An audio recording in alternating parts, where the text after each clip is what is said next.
After 6 years of being a loyal girlfriend while he chased his dreams of becoming doctor, he cheated on me with a nurse and called me dead weight. Now I'm richer, thriving, and he watches my glow up from the sidelines. Update 2. I woke up on a couch that wasn't mine, in an apartment that smelled like someone else's life. There were 3 missed calls from my mom, a text from Jade, "You okay?" and $212 in my bank account. That's all I had. No apartment, no job, no degree. Because I deferred school again to support him through residency, and now? He's got his white coat, his own place, his little nurse, and I've got a half-zipped duffel bag and a toothbrush in a plastic baggie. I remember just sitting there, on the edge of that couch, sun barely up, heart completely wrecked, and for a second, I swear, I forgot who I was. Like, what was I even doing with my life? How did I go from holding him up to not even holding myself together? I thought being loyal meant I'd be loved, I thought sticking around meant I mattered, but apparently I was just convenient, a placeholder, dead weight, and the worst part? I still loved him, even after everything, even after her.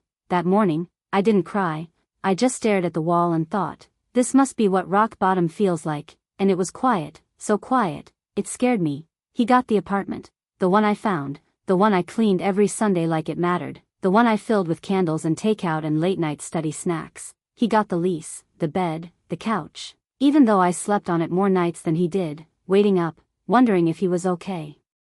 Or with her. He got the car, my name was never on the papers, just the payments. He even kept the damn coffee machine, the one my brother gave me when I turned 21, grown woman gift, he called it. I didn't argue, didn't ask for a single thing. I just walked out with that one bag and a phone charger. I remember standing outside the building, waiting for my friend to pick me up, and I looked back, just once. He didn't come out, didn't call after me, didn't say thank you or sorry or don't go.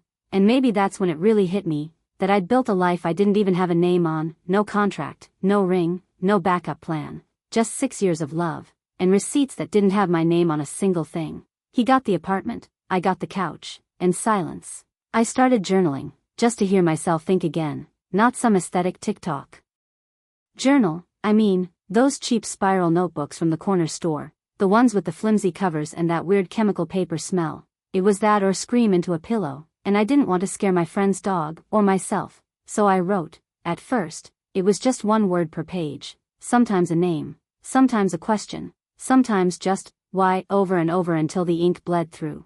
And I wasn't writing for clarity, or healing, or closure. I was writing just to remember what my voice sounded like, what my pain looked like on paper, instead of hidden behind someone else's success. Sometimes I'd catch myself apologizing in the margins, like, sorry this sounds bitter, or, ignore this, I'm just tired. I didn't even feel safe being honest with a notebook.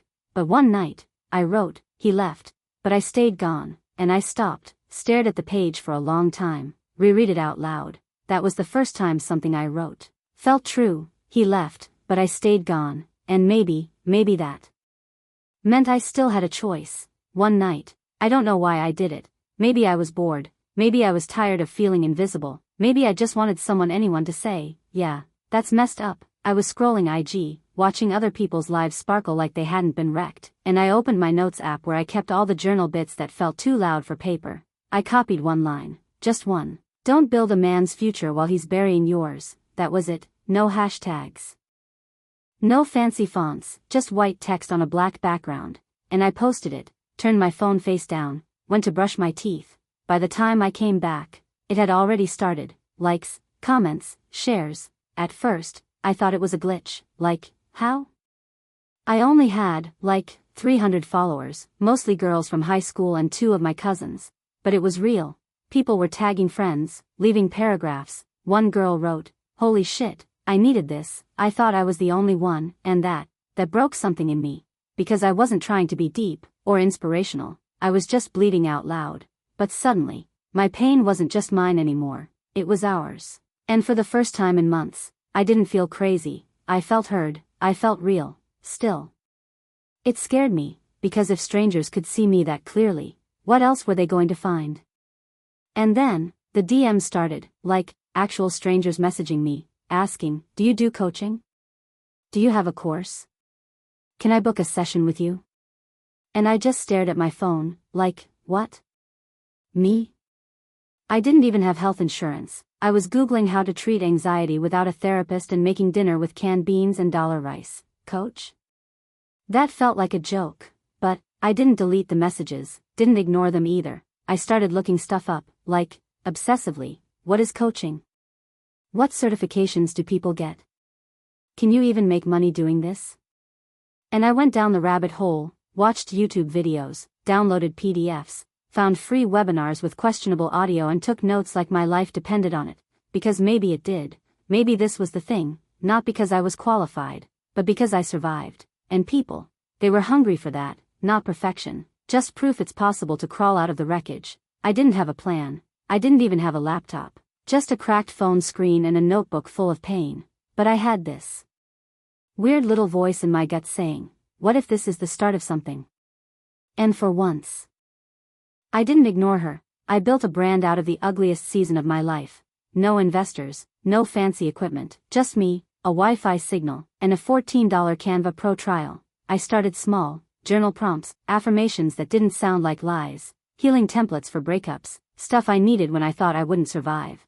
I didn't call it a business at first, honestly. It felt like therapy. But people downloaded, people shared, people paid. I cried the first time someone sent $7, like, actual tears.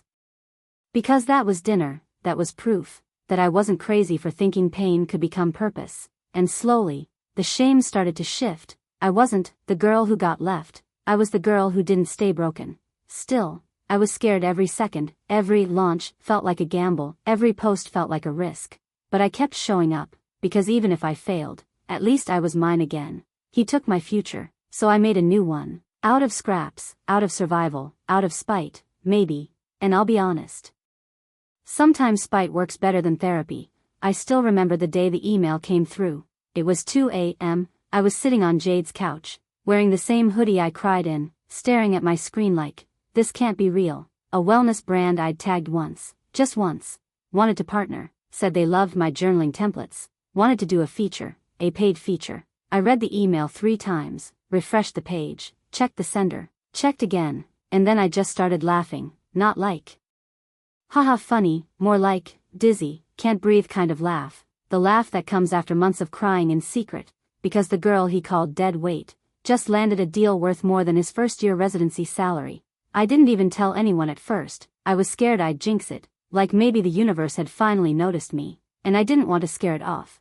But it was real, it was happening. And once that door cracked open, others started swinging wide, podcast invites, affiliate links, a workshop spot. I built a digital course from my old notebooks, posted the same quotes that came from nights I could barely breathe, and women? They showed up, they bought, they shared. 10 months in, I looked at my Stripe account and just froze. 6 figures. Me, the girl who used to eat crackers for dinner while he studied, the one who begged the internet to notice her, the one who was left behind. He told me I was holding him back.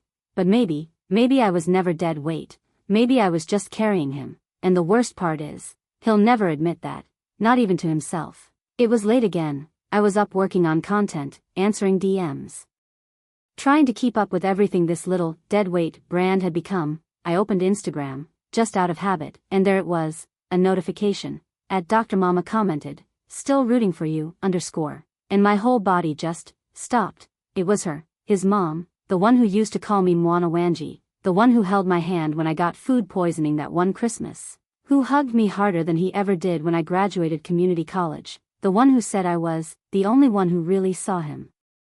She never unfollowed, never blocked me, never liked anything either, until now, and I just sat there, staring at those 4 words, 4 stupid words that ripped something open in me I thought was long healed, because she meant it. I know she did. She always saw me, even when her son didn't, and I don't know why, but it made me cry, hard, not the ugly heartbreak sobbing from before. This was quieter, deeper, like grief, like something holy was gone, because it wasn't just him I lost, it was Sunday dinners, and her laugh, and the way she used to sneak me tea when he was being moody. It was family, and I've built so much now. I have peace, I have purpose, but sometimes I still miss being loved by people who never stopped pretending I was theirs. And the worst part is, he probably doesn't even know she left that comment. It was just a normal night, laptop open, mint tea, soft rain outside, and then, ping, I wasn't expecting anything, just thought it was another order, or someone asking where I got my rose quartz pen. But no, it was a name I hadn't seen in over a year. His username. The same one I used to type into Google Maps, the same one I used to check when he'd be at the library. And the message? Just 4 words. You look really happy. No hi, no, how've you been, no, sorry I ruined you. Just that, like he hadn't left me broken in a friend's apartment with a couch burn on my cheek and a hole where my life used to be. And I don't know what I expected to feel. But I'll tell you what I did feel. Not love, not sadness, not even fear. Fire, that's it. Just straight up rage, crawling up my throat like a scream I never let out. Because it hit me, he thought I was still her, still the girl who cried for hours while he packed, still the one who begged, who journaled in silence so he could sleep. But no, I built something, I healed, I won, and he thought one DM could pull me back? Nah, I've got screenshots, I've got stories, I've got receipts, and I'm done being quiet. See you in part 3.